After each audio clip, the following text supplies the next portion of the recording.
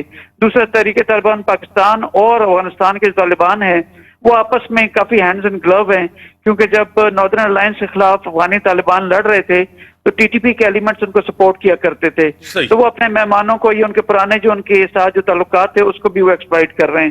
دوسرا، T T P چونکہ واپس آنا چاہتی ہے کہ افغانستان میں ان کو پریشر پڑ رہا ہے، تو وہ یہاں پہ پاکستانی گورنمنٹ کے اوپر پریشر ڈال رہے ہیں، جس کی وجہ سے اگر آپ دیکھیں تو اٹیکس ان کے جتنے بھی ہو رہے ہیں وہ سارے لا انفورسمنٹ ایجنسیز یا ایسے ایلیمنٹس جو کہ ترقیاتی کام وہاں پہ کر رہے ہیں. جیسے کہ اب سے کوئی 2-3 گھنٹے پہلے وزیرستان کے اندر جو ماڑی گیس والے ہیں ان کے جو گاڑی تھی اس کے اوپر ایک خود کا حملہ ہوا ہے. تو اگر آپ دیکھیں تو لوکل جو عام پبلک کے خلاف یہ نہیں ہتھیار اٹھا رہے، بلکہ law enforcement agencies, police, army اور جو دوسرے سرکاری ادارے ان کے خلاف کر رہے ہیں. اس کا مقصد کیا ہے؟ اس کا مقصد وہاں کے لوکلز کی ایک ہمدردی بلند کرنا ہے کہ دیکھیں کہ ہم تو ان لوگوں کے خلاف کر رہے ہیں جنہوں نے آپ کے علاقے تاکہ سو کالڈ قبضہ کیا ہے، اس نیریٹو کو لے کے وہاں پہ چلتے ہیں. تو اس طرح سے وہ اپنی چیزیں جو ہے وہ کرنے کی کوشش کر رہے ہیں. دوسرا، انڈیا اصلی دشمن وہ بھی سر انڈیا کے سوال پہ آتا ہوں. ایک اہم چیز جو ایک ٹرم یوز کی جا رہی ہے، فالس فلیگ آپریشن، اس پہ تھوڑی سی روشنی ڈالیں سر. بالکل، جیسے میں انڈیا کے متعلق بتانا چاہ رہا تھا آپ کو کہ انڈیا جو ہے وہ بھی افغانستان کے کو ایک اپرچونٹی کے طور پہ یوز کرتا ہے، اور وہ جو ٹی ٹی پی کے ایلیمنٹس ہیں اور افغان جو طالبان ہیں ان کو بھی ایک انسٹرومنٹ آف پالیسی کے طور پہ استعمال کر رہا ہے. اب اس کیوں استعمال کر رہا ہے؟ اس کی وجہ بھی یہ ہے کہ وہ پاکستان کو ایسی اسٹیٹ کے طور پر دنیا میں جو ہے وہ پروجیکٹ کرتا رہتا ہے جو ٹیررزم کو اسپانسر کرتی ہے. اب اسی کو اگر دیکھا جائے اور یو این ایس سی کی یونائیٹڈ نیشن سیکورٹی کونسل کی جو سیٹ ہے وہ بھی پاکستان اس کے یا چائنا کے ساتھ مل کے اس کو وہاں پہ روکے ہوئے ہیں. ابھی فالس فلیگ آپریشن جو آپ کا مین سوال ہے، ابھی فالس فلیگ آپریشن اب سے کوئی تقریباً 4-5 ہفتے پہلے بھی جو خاموش مجاہدین ہمارے جو انٹیلیجنس ایجنسیز ہیں اس کا بھی انہوں نے ایک ایسے فالس فلیگ آپریشن کو انرتھ کیا تھا جس میں کہ وہ اس قسم کی کاروائیاں کرنے لگے تھے کہ جس کا ڈائریکٹ وہ الزام پاکستان پہ دیتے. آج بھی ہمارے جو خاموش مجاہدین ہیں, جو عیسائی کے ایلیمنٹس ہیں, انہوں نے بتایا کہ کشمیر کے اندر جو ان کے صدرن جو کشمیر ہے, اس میں پلوامہ, کلگام, اننتناگ اور شوپیاں کا علاقہ مین طور پہ ہے, وہاں پہ کوئی خودکش حملہ یا ان کے انڈین سولجرز کے اوپر اس طرح کا کوئی بام اٹیک یا بارود سے بھری ہوئی گاڑی کو ایکسپلوڈ کرنے کا انڈیا کا پلان تھا. اب وہ پلان جو ہے وہ اس میں پاکستانی انٹیلیجنس ایجنسیز کو اور پاکستانی فورسز کو یا وہاں جو کشمیری مجاہدین ہیں ان کو امپلیکیٹ کرنا تھا. یہ بھی بتاتا چلوں کہ اب 4 سال تقریباً ہونے والے ہیں. 14 فروری کو جو انہوں نے پلوامہ کے اندر پہلے اپنی سولجرز کو مارا تھا, اور اب دوبارہ ہی اپنے سولجرز کو کل کر کے اس طرح کا پلاٹ لگا کے وہ پاکستان کو ملائن کرنا چاہ رہے تھے. اگر آپ اوباما کی کتاب دیکھیں جو اس نے لکھی ہے, دی پروناؤنس لینڈ جو ہے, اس کے اندر اس نے صاف طور پہ لکھا ہے کہ انڈیا کی جو لیڈرشپ ہے, اسپیشلی بی جے پی کی جو کہ ہندوتوا کو فالو کرتی ہے, وہ پاکستان کے نیریٹو کو لے کے چلتی ہے جس کی بیس کے اوپر آپ الیکشن جیتتے ہیں. ابھی کشمیر کے اندر تقریباً 9 ریاستوں کے اندر جو ہے وہ اندر الیکشنز ہونے جا رہے ہیں, جو اگلے سال 2024 میں لوک سبھا کا جو الیکشن ہوگا اس کے ریزلٹس پہ کافی خاطر خواہ ان کا رزلٹ پڑے گا. تو لہٰذا ایک اس طرح کی کارروائی جو ہے وہ ڈالنے جا رہے ہیں. پلوامہ کو بھی اگر آپ دیکھیں تو جنوری 2021 کے اندر جو آپ کے ان کا ایک بڑا مشہور ان کا جو اینکر پرسن ہے گوسوامی, اس نے بھی یہ کہا تھا کہ یہ پلوامہ کا اٹیک انڈین سولجرز کے اوپر جو ہوا تھا وہ خود پلان کیا تھا انڈینز نے. اسی طرح کانگریس میں ادت راج صاحب ہیں, ان کے جو ممبر ہیں, انہوں نے بھی ڈائریکٹلی اس بات کا اظہار کیا تھا کہ پلوامہ کا اٹیک پاکستانیوں نے نہیں کیا تھا, بلکہ اپنی جو ان کے ہائی کمانڈ تھی فوج کی, انہوں نے اپنے 40 جو سولجرز تھے ان کے اوپر بم اٹیک کیا تھا. تو ان سب چیزوں کو دیکھا جائے تو فالس فلیگ آپریشن سے بھی پاکستان کو ایک جو ہے وہ بری اسٹیٹ یا ایک ایسی اسٹیٹ جو کہ ٹیررزم کو اسپانسر کرتی ہے, تو اس کے طور پہ دنیا میں اجاگر کرنا تھا کہ جس کی بیس کے اوپر وہ اٹیک جیت سکیں الیکشنز اپنے. بڑی مہربانی بریگیڈیئر صاحب, آپ نے ٹائم دیا, آپ کی بڑی مہربانی. مولانا صاحب, ٹیررزم ایک دفعہ پھر کے پی کے بلوچستان اچانک ہمارے دشمن ازلی جس طرح انڈیا اس کو سپورٹ کر رہا ہے, کیا کہیں گے؟ بسم اللہ الرحمن الرحیم. بات یہ ہے کہ اس وقت جو ٹیررزم کی نئی یہ لہر شروع ہوئی ہے, یہ میرا نقطہ نظر یہ ہے کہ یہ اس لیے بند ہوئی تھی کہ اس وقت امریکہ کو افغانستان سے نکلنا تھا, اور امریکہ کے نکلنے کے ساتھ ساتھ اس کا سامان بھی تھا, اس کی دوسری ضروریات بھی تھیں, وہ اس کے لیے اس کو امن کی ضرورت تھی. لہذا انہوں نے جو ہے یہ اس کو کسی طرح سے مینیج کیا تھا, اور بھارت بھی اسی لیے چپ تھا تاکہ امریکہ کے لوگ نکل جائیں, اور بھارت اور امریکہ کی یاری بھی مشہور ہے. تو اس لیے ان کی جو سپورٹر تھے وہاں کے جو 2 دہشت گرد ہیں, وہ انہوں نے ان کو جو ہے چپ کرایا ہوا تھا. اب جو ہے وہ ان کا چونکہ معاملہ ختم ہو گیا ہے, اور جیسے ابھی بتا رہے تھے بریگیڈیئر صاحب کہ انہوں نے جو ہے بھارت میں الیکشنز کی تیاریاں ہو رہی ہیں, لہذا اب بھارت کو کسی ایشو کی ضرورت ہے.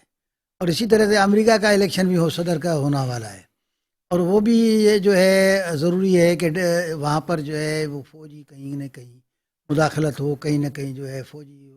سر ایک سیکنڈ میں, نصرت واحد صاحبہ پی ٹی آئی کے ایم این اے رہ چکی ہیں, سابقہ ایم این اے ہے نصرت واحد صاحبہ, سینئر رہنما, سینئر سیاستدان. میں آپ کو ویلکم کرتا ہوں اپنے شو میں. شکریہ جی. میرے ساتھ مولانا اسد اللہ بھٹو صاحب, سابق ایم این اے ہیں, جماعت اسلامی کی مرکزی قیادت. ہاں بھٹو صاحب اپنی بات ختم. تو میں یہ کہہ رہا تھا کہ اس کی وجہ سے اب یہ جو اس وقت ہو رہا ہے یہ ایلیمنٹس پہلے بھی موجود تھے, لہذا اب میرا خیال یہ ہے کہ موجودہ حکومت چونکہ بہت کمزور حکومت ہے ہمارے پاکستان کی, اور اس حکومت کو جو ہے کوئی فوری اگر اسٹینڈ لینا چاہیے, اور اسٹینڈ لینے کے ساتھ جو ہے بھارت کے اوپر جو ہے اس کا دباؤ ڈالنا چاہیے, تاکہ بھارت کو جو ہے ہم کسی طرح سے پھر پیچھے ہٹانے میں کامیاب ہو جائیں. اور اسی طرح سے جو ہے ہمارے تعلقات جو ہیں وہ مغرب سے اور خاص طور پہ امریکہ کے ساتھ جو ہیں ان پہ بھی ہمیں سیاسی جو ہے وہ سفارتی انداز میں بات کرنی چاہیے, کیونکہ یہ جب تک وہ نہیں ہوگا یہاں کچھ نہیں ہوگا. باقی جہاں تک یہ جو ہمارے بلوچستان کے آزادی پسند تنظیمیں ہیں یا جو بھی ہیں, وہ تو ہمیشہ یہ سوچتی رہتی ہیں, لیکن ان کے لیے راستے بنتے جب ہیں جب کہ ان کو کسی کی طرف سے آشیرواد حاصل ہوتی ہے. تو لہذا میرا خیال ہے کہ حکومت بھی, اپوزیشن بھی اور فوج بھی اور جو ہے انٹیلیجنس کے ادارے یا قانون نافذ کرنے والے ادارے مل کر کے اس کو جو ہے فیس کرنے کی ضرورت ہے. یہ ہم سب کو لوگوں کی قومی ضرورت ہے.